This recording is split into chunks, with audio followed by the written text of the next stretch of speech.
Good evening. The basis for my comments this evening are going to come from an article that was in the Sacramento Bee entitled, "California Politicians Stole Their Money. Will that make them care about democracy?"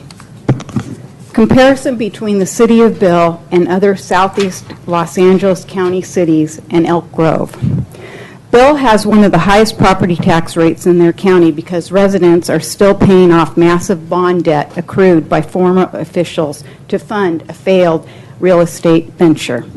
City of Elk Grove took $6 million from the drainage fund and used $4.4 million to buy 100 acres for a soccer complex, which now it appears the city is attempting to sell.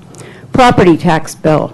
Every current and future Elk Grove resident residing in Laguna Ridge, SEPA, and new areas of the city will have CFD fees to pay, which are not fixed or tied to inflation, meaning these residents will be funding the pool and all projects related to the Civic Center site.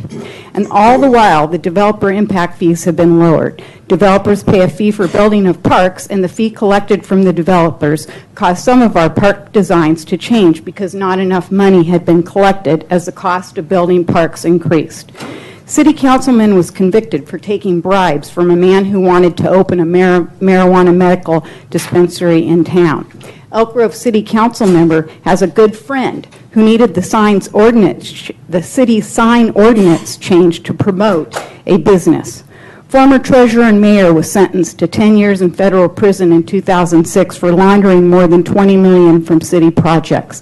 Elk Grove City Council approved movement of money from drainage fund for land purchase.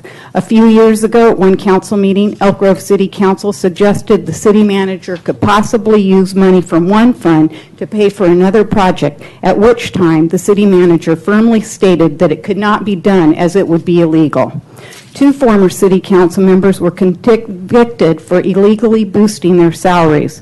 Elk Grove mayor wants a salary above what is received now and has attempted to push it through, also pushing for a full-time assistant to report to him directly. Former mayor was ordered to spend 16 years in federal prison for steering city contracts to a front corporation he secretly owned.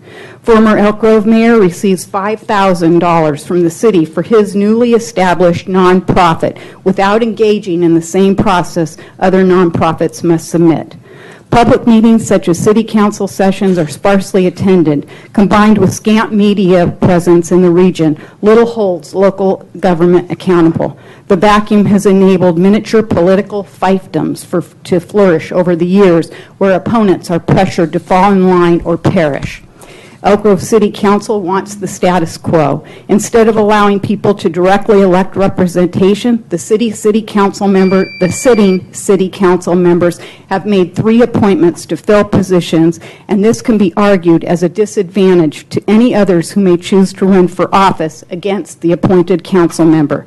Such is the case when an appointed member runs a campaign on re-elect, when in reality, the council person was not initially elected by the people. I recognize the Los Angeles cities were investigated, the corruption exposed, and justice was served. I believe that probably there were no laws broken in Elk Grove scenarios. I have described, however, it is my opinion that ethically and morally has our leadership acted in the best interest of all the people residing in our city. Thank you.